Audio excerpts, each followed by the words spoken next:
Do you remember when Prince Harry said this last week? Beginning of 2020, I was scored the highest as far as risk was concerned, and then overnight I was reduced to the lowest. Oh, boo-hoo. Yeah, that's when he was complaining after losing a court appeal demanding British taxpayers fund his security on visits to the UK. He lost the case, of course, because he and Meghan chose to step away from the royal family and embark on a life of celebrity in America.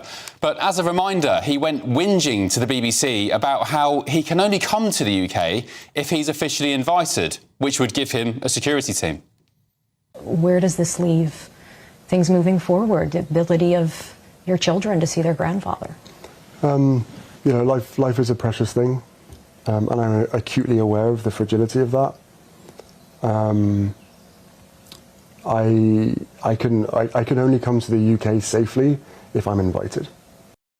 Well, surprise, surprise. It turns out Prince Harry is a massive raging hypocrite.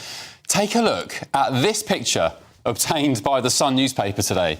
It's the Duke of Sussex himself, pictured on a doorbell camera, calling at houses in a London street as he looked for a friend's home.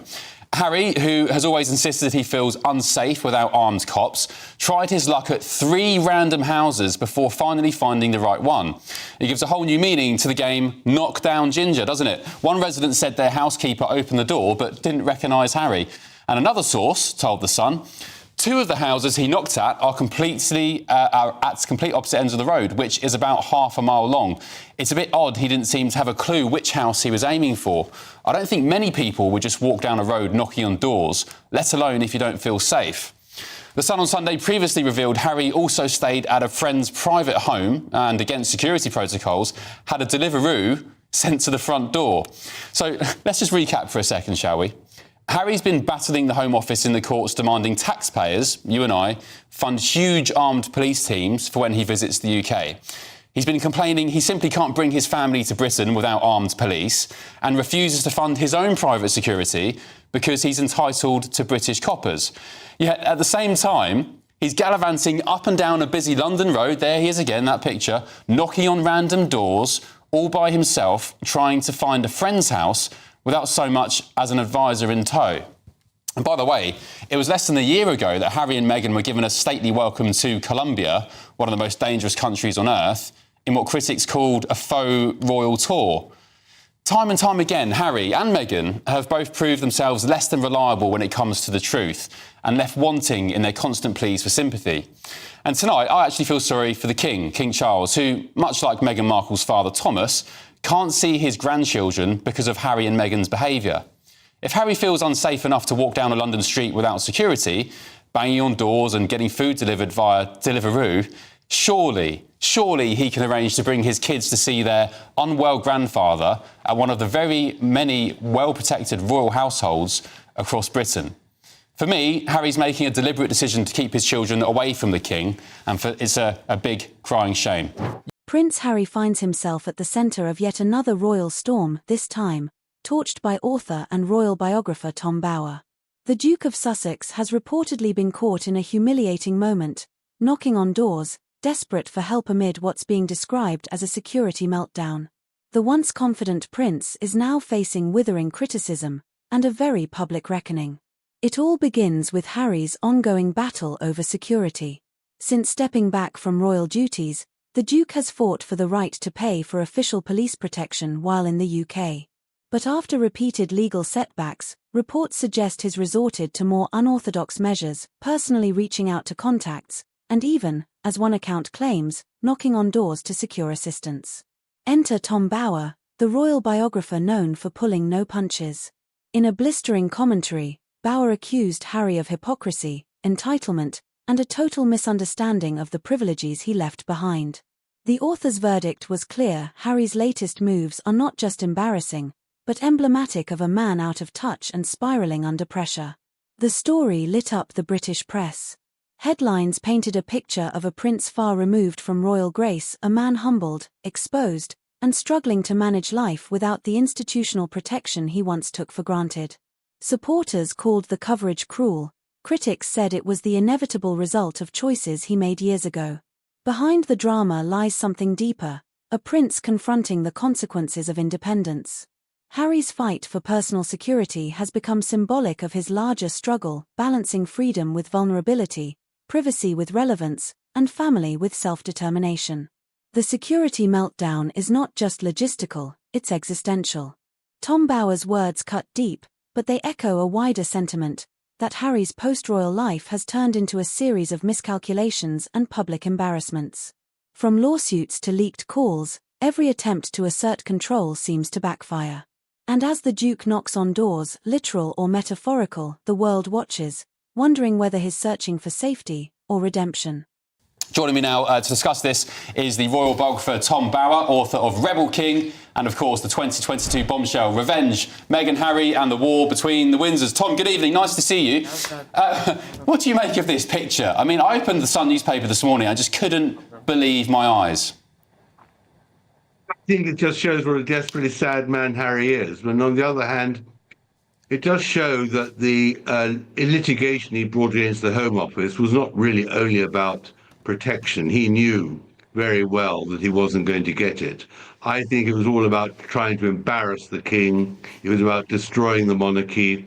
It was about all the time me, and Meghan. And very much it was Harry wanting to say that he is somebody who can make huge problems for his family.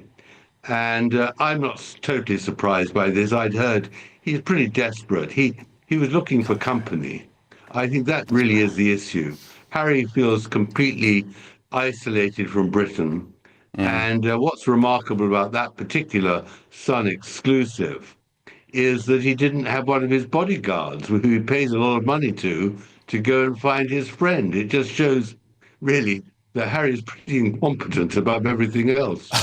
Yeah, I mean, it's just insane. As I said in the introduction, it just lays bare the rank hypocrisy. What do you make, Tom, of these accusations that Harry is using his children to, well, as a weapon, I guess, against his family? He's basically been accused of saying, look, give me this protection, or Father, King Charles, you're not going to see the kids because I just simply can't bring them to the UK.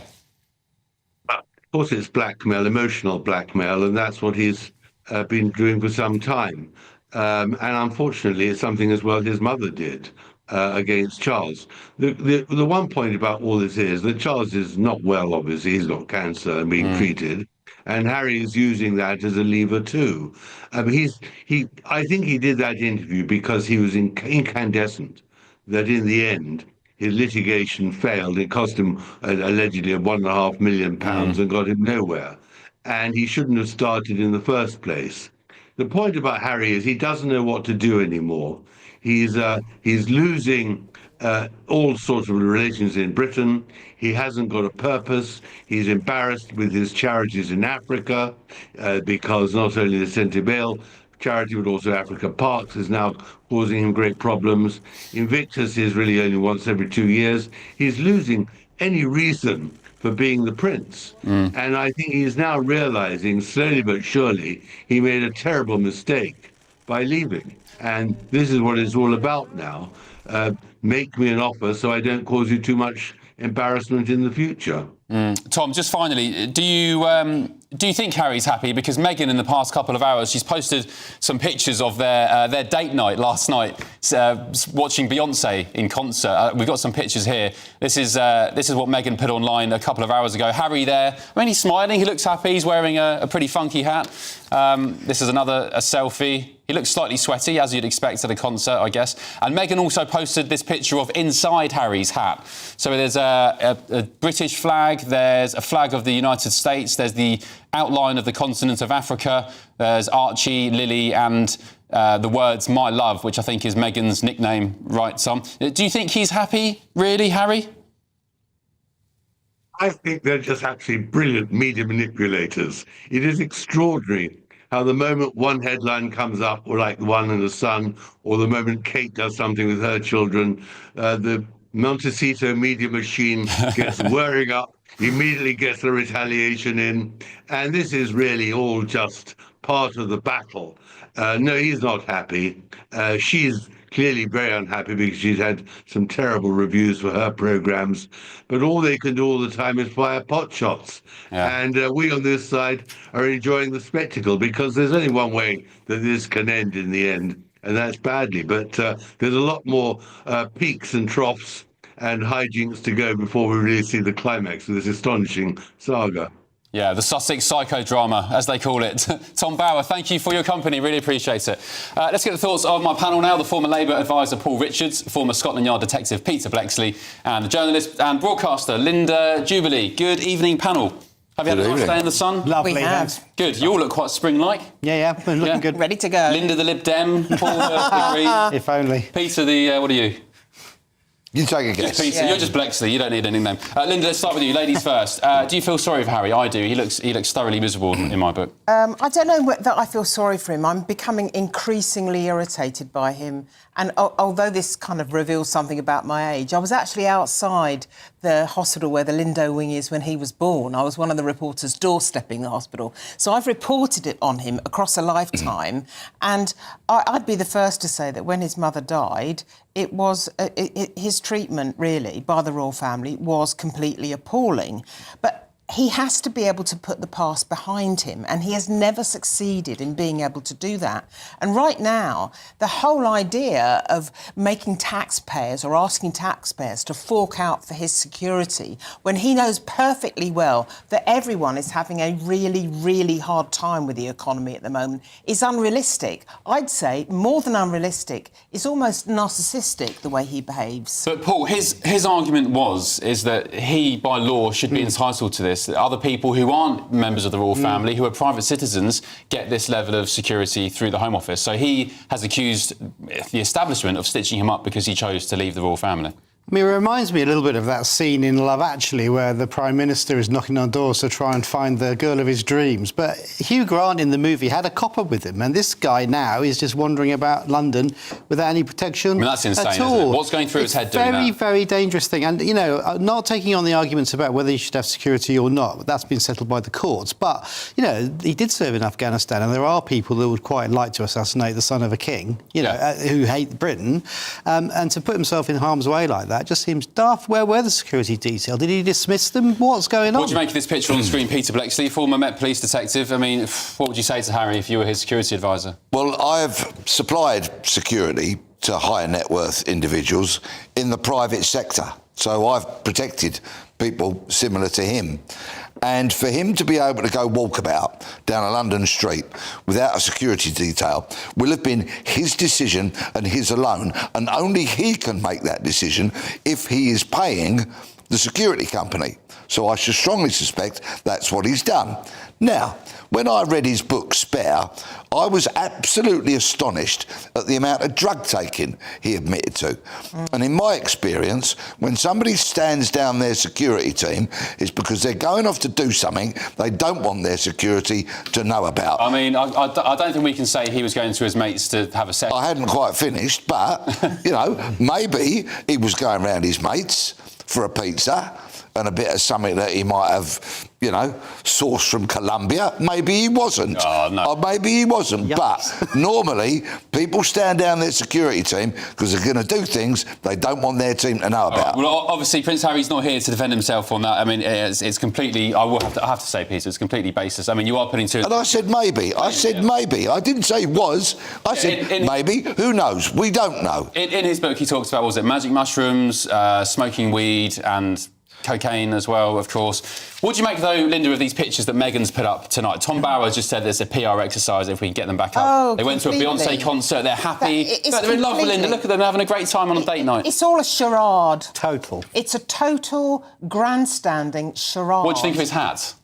I actually quite like the hat, but nevertheless, I think the way they cavort around, they don't have any self-awareness at all about what people must think. They need to stop all of this, stop all the Netflix stuff, stop all the stuff that leans on all their connections, and start thinking about how they might actually make a meaningful documentary and how they might actually, for example, amplify the Invictus Games or start a new charity or add to some good work. Well, how are they going to make a living if they don't carry on with all this that's my tripe point. that they keep churning out. That's my Don't you think point. the hat is a bit bonkers, though? What's it got, like writing and stuff on the It inside? says Archie, Lily and My Love. My Love is the Who has that in nickname a for hat? Meghan. Who has that in a hat? Paul, do you think Prince Harry, finally, before we move on, Prince Harry said that he's going to be asking Keir Starmer for help in this process to try to reform the security arrangements with the Home Office and so on? I can't see it because of the reasons that have been discussed in law, but also just in terms of public opinion. I think he's made his own bed, he has to lie in it now. Yeah, all right. I had,